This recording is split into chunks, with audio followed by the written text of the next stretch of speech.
said before, the first type of context is the historical context. And with the historical context, you start with the author. Who is the author? If that is knowable, you should start there. Now in this case, the author is the Apostle Matthew, the eyewitness Apostle Matthew. Now his original name was Levi. He was a tax collector. And if you remember, we've talked about Matthew before, and we always talked about how tax collectors, harlots, and sinners were all grouped into the same category. The Jews clearly would see him as a sinner, somebody who's betrayed his people. They would see him as a corrupt agent of Rome. The reason they thought that is because that's what tax collectors were, corrupt agents of Rome. That's what they were. So we need to, as you're reading the book of Matthew, you have to always remember that he's a Jew first, but his own people saw him originally as somebody who betrayed them. So he has a real passion for reaching the Jewish people possibly because he felt ostracized by them. The date of the writing. Now, this is an extremely highly debated topic. For centuries, the thought was to go with what the church fathers said. They said that he was the first author of the New Testament to write. Modern scholars disagree. Modern scholars are not unified in what they say. One of them said Matthew was certainly the first one to write. This is after he said he didn't write until it wasn't written until 200. Then he revised what he said after he studied some more. He certainly was the first one to write. Other authors say that he was amongst the last ones to write. They're all over the place. Now, those who hold to a late date have problems with their arguments. They say it's a late date mostly to deny the efficacy of the book. They don't like what it says, so they say it must be late because we don't like it. It seems to have too advanced of a system of doctrine in it. Well, maybe that's because he was sitting there with Jesus and could ask it. That could be why it has a systemized system of doctrine. They also say that Matthew used Luke and Mark as sources, plus an unnamed document Q. Now, I have a question. Why would somebody who's an eyewitness need other people's sources? Now, for example, let's say Jeff and I go out and I see Jeff lay his hands on an automobile and raise the automobile from the dead. Okay? Would I need somebody to tell me what he did? Because I was an eyewitness. Okay? Now, would it be kind of foolish for somebody to say I used Jackie and Barb as my sources? They weren't even there. Luke and Mark were not there. Matthew was. Why would he need them as a source? So that's why we're going to go with the early date. It has the better evidence. Now, even if we narrow it down to the earliest date, we have trouble fixing a date. We're just going to go with the mid-60s because there's good reason to believe it was written before 70 AD, the destruction of the temple. Now those aren't absolutely conclusive arguments, but they're pretty good arguments. So we're going to go with before 70 AD, before the destruction of the temple.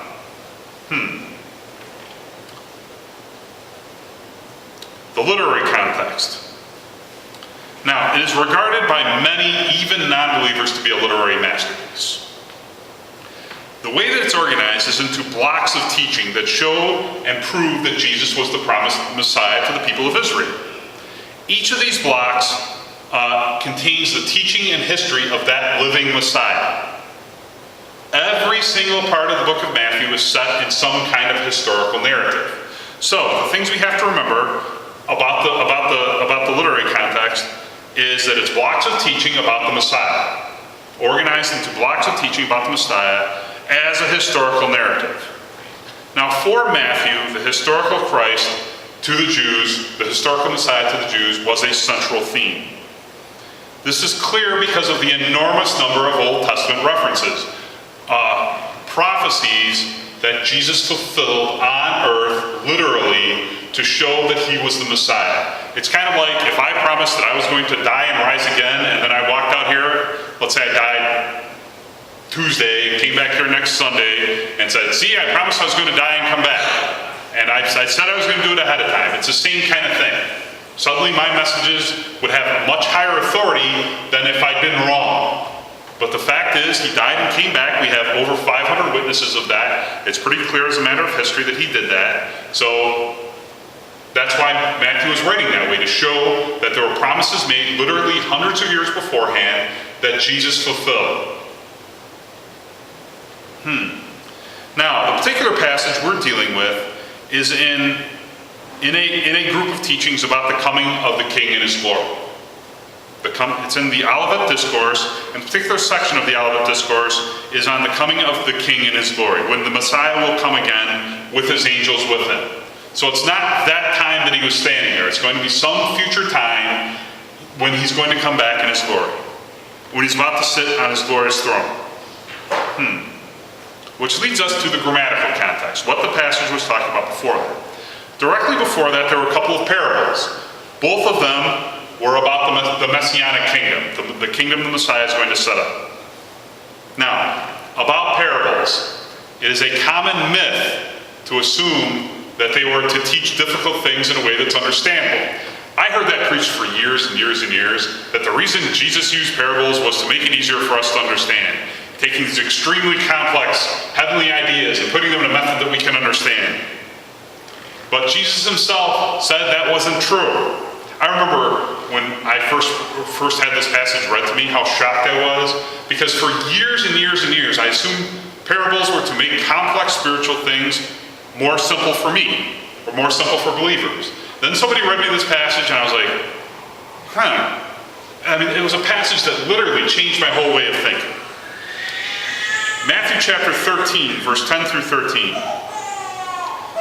And the disciples came and said to him, "Why are you speaking to them in parables?" Jesus answered them, "To you it has been granted to know the mysteries of the kingdom of heaven, but to them it has not been granted. For whoever has, to him more shall be given, and he shall have abundance. But whoever does not have, even what he has shall be taken away from him.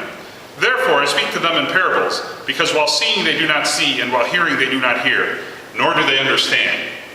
Jesus said the reason for speaking in parables was to confuse the initial listeners. His purpose was not to make it more clear, it was to obfuscate the truth, because the Jews were in the process of rejecting their Messiah. It's a judgment against the Jews.